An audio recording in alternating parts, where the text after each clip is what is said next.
Hello and welcome to our today's session of client side scripting language CSS. तर आपण बघत आहोत topic number 2, that is unit number 2. The name of unit is array function and string. तर मागच्या session मध्ये आपण string 2.4 हा topic चालू केलेला आहे. त्याच्यातले थोडे पॉइंट आपण कव्हर केलेले आहेत. तर आजच्या सेशन मध्ये आपण पुढचा पार्ट घेणार आहोत. तर स्ट्रिंग वरती आपल्याला काही फंक्शनॅलिटीज यूज करून त्याच्यावर प्रोग्राम्स करता येतात. जसे की आपण ह्याच्या अगोदर ॲरे वरती फंक्शनॅलिटी परफॉर्म केलेल्या होत्या. तशा सिमिलर प्रकारे आपण स्ट्रिंग वरती बऱ्याचशा फंक्शनॅलिटीज करू शकतो. तर आजचा पॉइंट जो आहे पहिला तो आहे retrieving a character from a string. तर ते काय असतं आपण एक्झाम्पल घेऊया की when you recognise that Bob is a string that is assigned to the variable first name. जसं की आपण मागच्या सेशन मध्ये पाहिलेलं आहे की जो बॉब आपला आहे त्याचं फर्स्ट नेम आहे बॉब आणि लास्ट नेम आहे तो आहे Smith. Then this variable is actually an array. तर लास्ट टाइमला आपण बघितलेलं की ॲरे हा स्पेशल टाइपचा ऑब्जेक्ट आहे. तर आपला हा व्हेरिएबल आहे तो पण आपला ॲरे म्हणून काम करू शकतो की जेणेकरून ह्याच्यात तसं आपण म्हणतो की array is a collection of similar data, तसंच string is a collection of or set of character or letters. त्याच्यामुळे आपण काय म्हणू शकतो की variable is actually an array. जो आपला व्हेरिएबल आहे बॉब ह्याच्यात काय आहे कलेक्शन ऑफ आपले कॅरेक्टर्स आहेत, कलेक्शन ऑफ लेटर्स आहेत. The first element of array has the value B, the second element has value O and the third element has value बी. म्हणजे हा फर्स्ट एलिमेंट झाला, हा सेकंड एलिमेंटची व्हॅल्यू आणि हा third एलिमेंटचा जो असणार आहे व्हॅल्यू असणार आहे. जसं की आपण ॲरे मध्ये याला म्हणतो 0th इंडेक्स, 1 आणि 2 असे इंडेक्स म्हणतो. स्ट्रिंग मध्ये आपण त्याला म्हणतो व्हॅल्यू. तर पहिली मेथड आपण जी यूज करणार आहे ती आहे कॅरेक्टर ऍट ही मेथड. आता ही मेथड काय आहे आपण यूज केलेली आहे आपल्याला माहित आहे, तरी पण आपण याचं इंट्रोडक्शन घेऊया. Character add method can copy a character from a string. म्हणजे काय, जी मेन आपली स्ट्रिंग असणार आहे त्याच्यामधून आपल्याला एक कॅरेक्टर आपण सेपरेट त्याची कॉपी करून घेऊ शकतो. कुठं, टू द अनदर स्ट्रिंग. म्हणजे मेन स्ट्रिंग त्याच्यातले एक कॅरेक्टरचा जो आपला कॉपी असणार आहे ती दुसऱ्या ठिकाणी, पण कुठं, दुसऱ्या स्ट्रिंग मध्ये. By using character at method of the string object. जसं की माहित आहे की ॲरे ऑब्जेक्ट आहे, स्ट्रिंग पण ऑब्जेक्ट आहे. The character at method requires one argument. तर जसं माहित आहे की आपल्याला पॅरामीटर आणि आर्ग्युमेंट मध्ये काय फरक आहे. तर ज्या वेळेला आपण कॅरेक्टर ऍट ही मेथड यूज करणार आहोत तर त्यावेळेला आपल्याला एक आर्ग्युमेंट पास करावं लागतं. आर्ग्युमेंट म्हणजे काय असतं, ती म्हणजे ऍक्च्युअल व्हॅल्यू असते त्या व्हेरिएबलची. तेव्हा आपल्याला ही कंडिशन द्यायची आहे की जी व्हॅल्यू असणार आहे ती असणार आहे आर्ग्युमेंट. तर ते काय असणार आहे, the character at method requires one argument which is the index of character that you want to copy. आता जी आपली स्ट्रिंग असणार आहे आपल्याकडे, ज्या number of set of letters असणार आहे, तर त्या कॅरेक्टर मध्ये त्याची जी इंडेक्स असणार आहे, जे कॅरेक्टर आपल्याला स्ट्रिंग मधून कॉपी करून साईडला घ्यायचा आहे, तर त्याचा जो इंडेक्स असणार आहे तो आपण या कॅरेक्टर ऍट मेथडच्या त्याच्यात आपण आर्ग्युमेंट म्हणून पास करायचा आहे. ती एक इंडेक्स असेल तो, आणि ते कॅरेक्टर मधील त्या स्ट्रिंग मधील तो character at you he method use करून आपण त्याला कॉपी करून घेऊ शकतो. तर त्याचा सिंटॅक्स कसा असणार आहे, जसं की आपल्याला माहित आहे की प्रत्येक ठिकाणी आपण व्हेरिएबल घेतो. तर मला सिंगल कॅरेक्टर घ्यायचा आहे कॅरेक्टर ऍट मेथड यूज करून, तर मी काय करणार, व्हेरिएबल सिंगल कॅरेक्टर असं एक लिहिणार. मी असाइनमेंट ऑपरेटर घेणार, त्याला काय करणार, मी माझ्या स्ट्रिंगचे नेम देणार, म्हणजे नेम ऑफ स्ट्रिंग ऑब्जेक्ट. तर जे माझे स्ट्रिंग मेन असणार आहे स्ट्रिंग, त्या स्ट्रिंगचा मी नेम घेणार आणि त्यानंतर काय करणार, मी डॉट ऑपरेटर यूज करून कॅरेक्टर ऍट ही मेथड यूज करणार आणि जो माझा स्ट्रिंग मधला जो कॅरेक्टरचा इंडेक्स असणार आहे तर तुम्ही त्या इंडेक्सची व्हॅल्यू तिथं मी टाकणार ऍज अ आर्ग्युमेंट म्हणून. हा आपला सिंपल सिंटॅक्स आहे. तर त्याचं एक सिंपल आपण एक्झाम्पल घेऊया. तर काय करणार, मी एक स्क्रिप्ट लिहिणार, त्याच्यामध्ये काय लिहिणार मी, व्हेरिएबल फर्स्ट नेम जो की माझा आहे बॉब. हा स्ट्रिंग आहे त्यामुळे मी काय करणार, याला सिंगल इन्व्हर्टेड कॉमा मध्ये लिहिणार. त्यानंतर मला कॅरेक्टर ऍट ही मेथड यूज करायची आहे. तर माझी रिक्वायरमेंट काय आहे, तर ह्या स्ट्रिंग मधला जो पहिला व्हॅल्यू आहे, जो पहिला एलिमेंट आहे जो की आहे बी, तो मला कॉपी करून साईडला घ्यायचा. तर मी काय करणार, एक व्हेरिएबल घेणार आणि मी त्याला नेम देणार. सिंपल मी घेतला कॅरेक्टर, आणि जो माझा स्ट्रिंगचा जो नेम आहे त्या स्ट्रिंगचा नेम मी इथे लिहिणार. जो माझा स्ट्रिंगचा नेम असणार आहे फर्स्ट नेम. तर मी डॉट ऑपरेटर यूज करणार. त्यानंतर मी कॅरेक्टर ऍट ही मेथड यूज करणार आणि त्यानंतर मी त्याचा जो स्ट्रिंग मधला इंडेक्स नंबर मला पाहिजे, जसं की आपण मध्ये इंडेक्स घेतलेला तसं माझ्या स्ट्रिंगच्या याच्यात पण पहिला 0th एलिमेंट जो असणार आहे माझा तो असणार आहे बी. तो मी काय लिहिला तर 0. आणि इथं आपण घेतला अलर्ट बॉक्स. आता बॉक्स प्रकार आपण घेतलेले आहेत की बॉक्स कोणकोणत्या प्रकारचे आहेत, त्याच्यात आपण घेतला अलर्ट बॉक्स. तर अलर्ट बॉक्स मध्ये मी काय अपडेट करणार, तो असणार आहे कॅरेक्टर. आता ह्या कॅरेक्टरची काय व्हॅल्यू असणार आहे, जो काय असणार आहे कॅरेक्टर ऍट मेथड, ह्या दोन्हींचा मिळून आउटपुट असणार आहे, तो आपल्याला वेबसाईट वरती शो करणार आहे. तर त्याचा आउटपुट काय येईल, तर त्याचा आउटपुट येईल हा असणार आहे आपला अलर्ट बॉक्स. हा पूर्ण अलर्ट बॉक्स मध्ये मला काय दिलेले आहे व्हॅल्यू, इथं बी दिलेले आहे, जो की माझ्या स्ट्रिंगचा फर्स्ट इंडेक्स व्हॅल्यू आहे. तर अशा प्रकारे आपण कॅरेक्टर ऍट ही मेथड यूज करू शकतो. सिमिलरली आपण बऱ्याचशा मेथड स्ट्रिंग वरती यूज करू शकतो. तर माझी दुसरी मेथड आहे ती आहे इंडेक्स ऑफ मेथड, जे की आपण स्ट्रिंग वरती यूज करणार आहोत. तर इंडेक्स ऑफ ही मेथड काय आहे हे आपल्याला माहित आहे. तर त्याचं डिस्क्रिप्शन काय आहे की you can determine the index of a character by calling index of method of the string object. जसं आपण कॅरेक्टर ऍट मेथड यूज केली with the help of index, similar way ना आपण इंडेक्स ऑफ मेथड यूज करायचं आहे एका index साठी, त्या पर्टिक्युलर कॅरेक्टर साठी. कुठल्या, तर त्या स्ट्रिंग ऑब्जेक्ट मधल्या कॅरेक्टर साठी. The index of method returns the index of the character passed it as an argument. जसं कॅरेक्टर ऍट मेथड आहे तसं सिमिलर वे ना आपल्याला इंडेक्स ऑफ मेथड आहे. काय करतो आपण, स्ट्रिंग मधला एखादा कॅरेक्टर घ्यायचा असेल तर आपण त्याचा इंडेक्स देतो. तर आपण इंडेक्स मध्ये काय करणार आहे, इंडेक्स मध्ये आपण इंडेक्स देऊन त्याचा कॅरेक्टर रिट्राइव्ह करणार आहे, बरोबर. सिमिलर वे आपण काय करणार आहे, इथं पण आपण आर्ग्युमेंटच पास करणार आहोत. कसं की आपण कॅरेक्टर ऍडच्या आपण मेथड मध्ये लिहिलेला की माझा इंडेक्स नंबर कोणता हवा, तशा प्रकारे आपण इथं पण इंडेक्स ऑफ मध्ये आपण index as a argument pass करणार आहोत. ह्याचा आपण सिंटॅक्स बघूया. ह्याचा सिंटॅक्स आहे variable index value is equal to assignment sign. तर माझी स्ट्रिंग जी काय असणार आहे, स्ट्रिंग डॉट ऑपरेटर देऊन मी इंडेक्स ऑफ घेतला, आणि जो माझा कॅरेक्टर असणार आहे की मला त्या पर्टिक्युलर कॅरेक्टरचा इंडेक्स नंबर पाहिजे, इंडेक्स व्हॅल्यू पाहिजे असं. पण कॅरेक्टर ऍट मध्ये काय केलं की त्या इंडेक्सचा कॅरेक्टर आपण घेतला, पण इथं आपण काय करणार आहे, त्या कॅरेक्टरचा इंडेक्स घेणार आहे. सिमिलरच आहे, फक्त उलट असणार आहे की कॅरेक्टर मध्ये आपण इंडेक्स ऍज आर्ग्युमेंट देतो आणि कॅरेक्टर घेतो. इथे काय असणार आहे, कॅरेक्टर आपण आत देतो ऍज आर्ग्युमेंट म्हणून आणि त्याचे इंडेक्स आपण घेतो. त्यानंतर येतो तो आहे लेंथ ऑफ मेथड. जसे कॅरेक्टर झाला प्लस त्यानंतर हा झाला, आता आहे length of method. Length of method काय करतो आपण की if you don't know, if you do not know the character you want, कॅरेक्टरच माहित नाही आपल्याला पण आपल्याला त्याच्यावरती फंक्शनॅलिटीज करायच्या आहेत. But you know the position of the character relative to the end of the string. म्हणजे स्ट्रिंग मध्ये आपल्याला त्याची पोझिशन माहित आहे की त्याचे कॅरेक्टरचे रिलेटिव्ह काय असणार आहे, त्याचं एंड ऑफ द स्ट्रिंग काय असणार हे आपल्याला माहित आहे, पण कॅरेक्टर माहित नाही.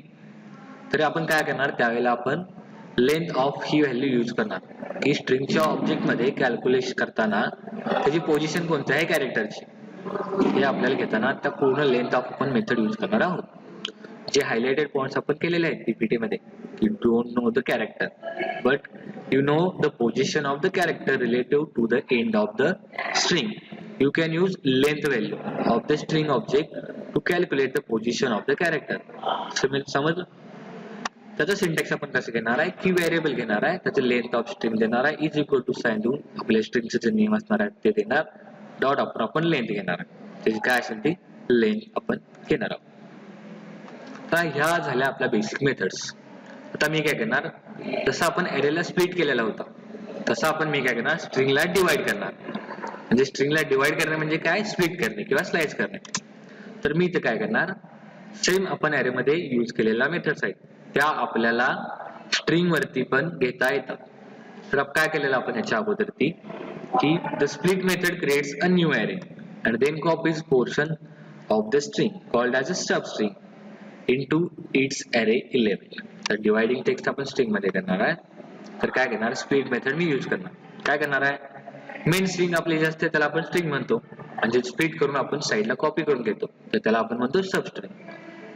जसं मेन स्ट्रीम असते तसं सब स्ट्रीम असते. तसं मेन स्ट्रिंग असते तसं त्याची जी कॉपी असणार आहे स्प्लिट मेथड यूज केल्यानंतर त्याला आपण म्हणतो सबस्ट्रिंग. तर सबस्ट्रिंग काय असतं ह्याच्यावरचं डिस्क्रिप्शन आपण डिस्कशन ऑलरेडी केलेलं आहे. स्प्लिट मेथड काय असते हे पण आपण यूज केलेलं आहे. तर या दोन्हीचा यूज आपण dividing the text into the string यासाठी यूज करतो.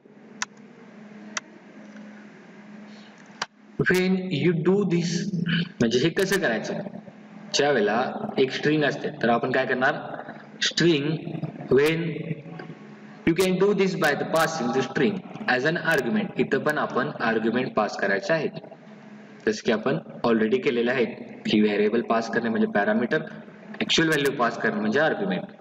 स्प्लिट मेथड मध्ये आपण इथं पण आर्ग्युमेंट पास करणार आहोत. तर स्प्लिट करताना आपल्याला काय काय लागणार, दोन आपल्याला गोष्टी लागणार. पण त्या अगोदर काय करणार आपण, ज्या वेळेला आपण कॉमा देणार, तर comma is the string that separate the substring. तर सबस्ट्रिंग आपण कॉमा देऊन डिवाइड करणार आहे की माझा स्प्लिट मध्ये जो आर्ग्युमेंट असणार आहे, तर आपण इथं काय घेणार आहे, आर्ग्युमेंट लिहिताना आपण त्याच्यामध्ये कॉमा देणार आहोत, जेणेकरून माझ्या स्टार्टिंगची जी स्ट्रिंग मधली जी व्हॅल्यू असणार आहे किंवा जो माझा इंडेक्स असणार आहे तो इंडेक्स अप टू द कोणत्या एलिमेंट पर्यंत किंवा कोणत्या इंडेक्स पर्यंत एंड व्हायला पाहिजे. तर त्यासाठी माझा दुसरा इंडेक्स असणार आहे, तर दोन इंडेक्स मध्ये मी काय करणार, कॉमा देणार. कॉमा का देतो आपण, तर comma is the string that separate the substring, म्हणजे सेपरेशन करायचं काम आपण काय करतो, with the help of comma असं करतो. त्यानंतर येतो म्हणजे आपण डिलिमिटर स्ट्रिंग, जो की आपण पॅरेंथेसिस मध्ये पास करणार आहोत. डिलिमिटर स्ट्रिंग म्हणजे काय, यूज टू सेपरेट सबस्ट्रिंग, तशा प्रकारे असतो तो, म्हणजे कॉमा टाइप असतो इन द स्ट्रिंग. त्याचा सिंटॅक्स काय असणार आहे, तर मी काय घेतला, व्हेरिएबल घेतला, न्यू स्ट्रिंग घेतला ॲरेसाठी, स्ट्रिंगचा माझा नेम दिला, जो काय असणार आहे तो सेम सिंटॅक्स सेम आहे, फक्त आपण मेथड चेंज करणार. डॉट दिला, मी स्प्लिट घेतला, डिलिमिटर स्ट्रिंग. तर डिलिमिटर स्ट्रिंग म्हणजे काय, delimiter string is used to separate substring. आता सेपरेट सबस्ट्रिंग साठी आपण काय यूज केलाय, कॉमा. अशा प्रकारे आपण येऊ शकतो. इतक्या मेथड आपण आतापर्यंत यूज केल्या. तर त्यानंतर मी काय करणार, आता मी स्प्लिट मेथड केला यूज, तर मी काय करणार, कॉपी करणार सबस्ट्रिंग. जसं आपण बऱ्याचशा मेथड यूज केल्या. आता कॉपी अ सबस्ट्रिंग मध्ये आपल्याला दोन प्रकारच्या मेथड्स यूज करायला मिळतात, जो की आहे सबस्ट्रिंग आणि पॅरेंथेसिस, त्यानंतर आहे सब str पॅरेंथेसिस. या दोन मेथड्स आपल्याला यूज करायला येतात कॉपी अ सबस्ट्रिंग मध्ये. तर पहिला पॉइंट आहे तो म्हणजे सबस्ट्रिंगची जी मेथड आहे, तर ती मेथड काय आहे त्याच्यावर आपण डिस्कशन करूया. The first method is substring method.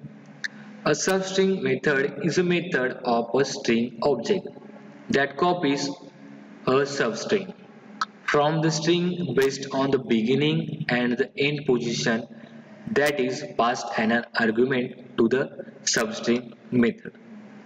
Similar way आहे, इथं आपण काय करणार आहोत, तर आर्ग्युमेंट पास करणार आहोत. तर आर्ग्युमेंट पास करण्यासाठी आपल्याला दोन गोष्टी लागणार, जो की आहे स्ट्रिंगचा बिगिनिंगचा जो पोझिशन असणार आहे आणि जो एंडिंगचा पोझिशन असणार आहे. तर या दोन पोझिशन मध्ये आपल्याला जो सब स्ट्रिंग असणार आहे, जो स्ट्रिंगचा जो एलिमेंट्स असणार आहेत, इंडेक्स नंबर कॅरेक्टर्स असणार आहेत, तर ते मी कॉपी करण्यासाठी काय करणार, मला एकतर त्याची बिगिनिंगची पोझिशन माहित पाहिजे, त्यानंतर त्याची एंडिंगची पोझिशन माहित पाहिजे. तर ह्या दोन पोझिशन मध्ये जो डेटा असणार आहे तो आपण ऍज अ सबस्ट्रिंग म्हणून कॉपी करून दुसऱ्या साईडला घेणार आहोत. तर तो सिंटॅक्स आता कसा असणार आहे आपण बघूया. की मी काय घेतला, इथे एक सिंपल व्हेरिएबल घेतला न्यू सबस्ट्रिंग नावाचा, हा मी त्याला नेम दिला, माझ्या स्ट्रिंगचा नेम दिला, सबस्ट्रिंग लिहिला, आणि त्याच्यामध्ये जी माझी स्टार्टिंगची पोझिशन होती स्ट्रिंग साठीच्या कॅरेक्टरसाठी, तर मी स्टार्टिंग पोझिशनची इथे दिली, त्यानंतर माझी जी एंडिंगची पोझिशन असणार आहे ती मी इथे दिली. तर position in the sense of आपण त्याला इंडेक्स म्हणू शकतो, की बाबा मला ह्या इंडेक्स मध्ये मी इथून इथपर्यंत कॉपी करणार आहोत. तर तिथं आपण एक्झाम्पल घेऊया की मी काय घेतला, एक व्हेरिएबल घेतला, त्याचा मी घेतला ईमेल ऍड्रेस. तर आपला जो ईमेल ऍड्रेस आहे तो पूर्ण आहे, तो आहे 14 एलिमेंटचा, म्हणजे 14 इंडेक्सचा, 0 पासून 14 एलिमेंट्स, आणि हा आपला स्ट्रिंग असल्यामुळे आपण काय घेतला, सिंगल कोट मध्ये घेतला. तर मला हा कॉपी करायचा आहे विथ द हेल्प ऑफ सबस्ट्रिंगचा. तर मी काय घेतला, व्हेरिएबल घेतला, न्यू स्ट्रिंग सब स्ट्रिंग घेतला, इज इक्वल टू असाइन केला. मी घेतला माझ्या स्ट्रिंगचा जो नेम आहे तो, जो की माझा आहे ईमेल ऍड्रेस. तर मी इथे डॉट दिला. त्यानंतर मी घेतली मेथड सबस्ट्रिंग आणि मला 7व्या इंडेक्स पासून 14व्या इंडेक्स पर्यंत ह्याच्या आतमध्ये जो कॅरेक्टर असणार आहे, जो सेट असणार आहे, तर तो मला कॉपी करून घ्यायचा आहे. तर तो काय येणार, हा असणार माझा 0, हा 1, हा 2, 3, 4, 5, 6, 7, 8, 9, 10. आता डॉट पण येणार आपल्याला ह्याच्यामध्ये 11, 12, 13. तर ही आपली मेन स्ट्रिंग आहे ती 13ची आहे. आपल्याला माहित आहे की लास्ट जी आपण एलिमेंट आपण देतो इंडेक्स व्हॅल्यू, तर तो त्याच्या अगोदरची व्हॅल्यू पकडतो. त्यामुळे आपण त्याच्या एक्स्ट्राची नेक्स्टची जी इंडेक्स व्हॅल्यू असणार आहे ती दिलेली आहे. तर आपल्याला आउटपुट काय येणार आहे, 7वा कुठला असणार आहे, तर 7, 8, 9, 10, 11, 12, 13. तर आपल्याला ह्याचा आउटपुट येणार आहे की जो आपण आर्ग्युमेंट मध्ये पास केलेला आहे त्याच्या व्हॅल्यूनुसार आपल्याला त्याचं आउटपुट येणार आहे ऍज अ सबस्ट्रिंग हा मेथड यूज करून. Now, in the real world, you probably won't know the starting position and the ending position. तर जनरली आपल्याला माहित नसतं की बाबा स्टार्टिंग पोझिशन कोणत्या आहे, एंडिंग पोझिशन कोणत्या, बिकॉज आपला काही वेळेला प्रोग्राम मोठा होत असतो आणि नंबर ऑफ आपल्याकडे स्ट्रिंग अवेलेबल असतात. तर त्यातलं मला कॉपी करून पर्टिक्युलर डेटा घ्यायचा आहे. तर त्यावेळेला मी काय करणार, लेंथ स्ट्रिंग पण मी इथे यूज करू शकतो. बिकॉज आपल्याला लेंथ माहित असेल, ज्यावेळेला आपल्याला पोझिशन माहित नसेल त्यावेळेला आपण लेंथ स्ट्रिंग ही मेथड यूज करतो आपल्या ऍप्लिकेशन मध्ये. You can overcome this problem by using the substr method along with other string object method. तर आपण इथे लेंथ स्ट्रिंग पण घेऊ शकतो. तर लेंथ स्ट्रिंग आपण इथे घेऊ शकतो, पण अशा एखाद्या वेळेला प्रॉब्लेम आला की स्टार्टिंग पोझिशन माहित नाही, एंड पोझिशन माहित नाही, पण आम्हाला ऍप्लिकेशन मध्ये लेंथ पण यूज करायचा आहे, पण मला आउटपुट चांगलं पाहिजे, हे आपल्याला जे रिक्वायरमेंट आहे तो, आणि प्रिसाइज मध्ये आपल्याला आउटपुट पाहिजे झाले, तर मी काय करणार, सब str ही मेथड यूज करणार. कुठे, तर मी स्ट्रिंग ऑब्जेक्ट मेथड मध्ये. तर आपल्याला सब str ही मेथड काय आहे तर ते आपण बघूया. तर दुसरी मेथड आपण कॉपिंग स्ट्रिंग मध्ये यूज करणार आहोत, ती आहे सब str मेथड. तर सब str मेथड काय करते, तर रिटर्न करते एक सब स्ट्रिंग. आता आपण काय शिकत आहोत, कॉपिंग अ सब स्ट्रिंग. म्हणजे सब str काय करणार, बाय डिफॉल्ट ते सब स्ट्रिंग कॉपी करणार आणि ते रिटर्न करणार. You must tell it starting position of the first character that you want to include in the substring and how many characters you want to copy into the substring from the starting position. आता आपल्याला इथं काय करायचं आहे, फक्त मला starting position द्यायचं आहे आणि त्यानंतर मला किती नंबर ऑफ कॅरेक्टर पाहिजेत त्या नंबरचं मला तिथं स्टार्टिंग पोझिशन नंतर मला ते नंबर इन्क्लूड करायचे आहेत की मला किती नंबर ऑफ कॅरेक्टर पाहिजेत, तर मी तिथे सबस्ट्रिंग मध्ये लिहिणार आहे. And then both the positions are passed as a argument. तर आपल्याला समजलेलं आहे की कोणतीही मेथड यूज करताना आपल्याला त्याच्यामध्ये आर्ग्युमेंट पास करणं मॅन्डेटरी आहे. तर मी काय करणार, दोन्ही पोझिशन ज्या वेळेला मला कळाल्या की स्टार्टिंगची पोझिशन माझी कोणती आहे, त्यानंतर मी किती कॅरेक्टर इन्क्लूड करणार आहोत, की मला त्या मेन स्ट्रिंग मध्ये किती नंबर ऑफ कॅरेक्टर पाहिजेत सब स्ट्रिंग मध्ये, तर मी ते दोन्ही लिहिताना काय करणार आहे, मी त्याला ऍज अ आर्ग्युमेंट पास करणार आहे इन द सबस्ट्रिंग मेथड. आता आपण एक सिंटॅक्स एक्झाम्पल घेऊया की मी घेतला इथं व्हेरिएबल न्यू स्ट्रिंग, त्याच्यात मी काय घेतला string name and dot syntax वापरून मी घेतला सबस्ट्रिंग मेथड. सबस्ट्रिंग मेथड मध्ये मी काय करणार, माझी जी स्टार्टिंगची पोझिशन आहे ती घेणार, त्याच्यानंतर किती नंबर ऑफ कॅरेक्टर मला पाहिजे की जे मला कॉपी करायचे तितका मी नंबर तिथे लिहिणार, म्हणजे number of characters to copy. अशा प्रकारे आपण ही मेथड यूज करू शकतो. तर आजच्या सेशन मध्ये आपण बऱ्याचशा फंक्शनॅलिटीज जे की आपण स्ट्रिंग वरती यूज करणार आहोत ते शिकलेलं आहे, त्याचा एक ओव्हरव्ह्यू घेऊया. तर आपण काय घेतली, पहिली रिट्रायव्हिंग अ कॅरेक्टर फ्रॉम स्ट्रिंग. ही कशी घ्यायची, काय घ्यायची, त्याच्या मेथड कोणकोणत्या आहेत, जसं कॅरेक्टर ऍट आहे, त्याच्यानंतर इंडेक्स ऑफ आहे, लेंथ ऑफ आहे, हा झाला आपला. त्याच्यानंतर झाला डिवायडिंग टेक्स्ट. तर डिवायडिंग टेक्स्ट मध्ये कोणकोणत्या मेथड यूज करतो, स्प्लिट मेथड असेल, सबस्ट्रिंग असेल, कॉमा असेल, तर कॉपी करताना आपण सबस्ट्रिंग 2 यूज करतो. त्याच्यानंतर एक सिंटॅक्स बघितला, एक्झाम्पल बघितला. त्याच्यानंतर कॉपीमध्ये आपल्याला दोन मेथड यूज करतात, सबस्ट्रिंग, सब str. अशा प्रकारच्या मेथड फंक्शनॅलिटी आपण ह्याच्यामध्ये यूज केलेला आहे. तर जो नेक्स्ट पॉईंट असणार आहे तो पण स्ट्रिंग रिलेटेड असणार आहे, तो आपण नेक्स्ट सेशन मध्ये कंडक्ट करणार आहोत.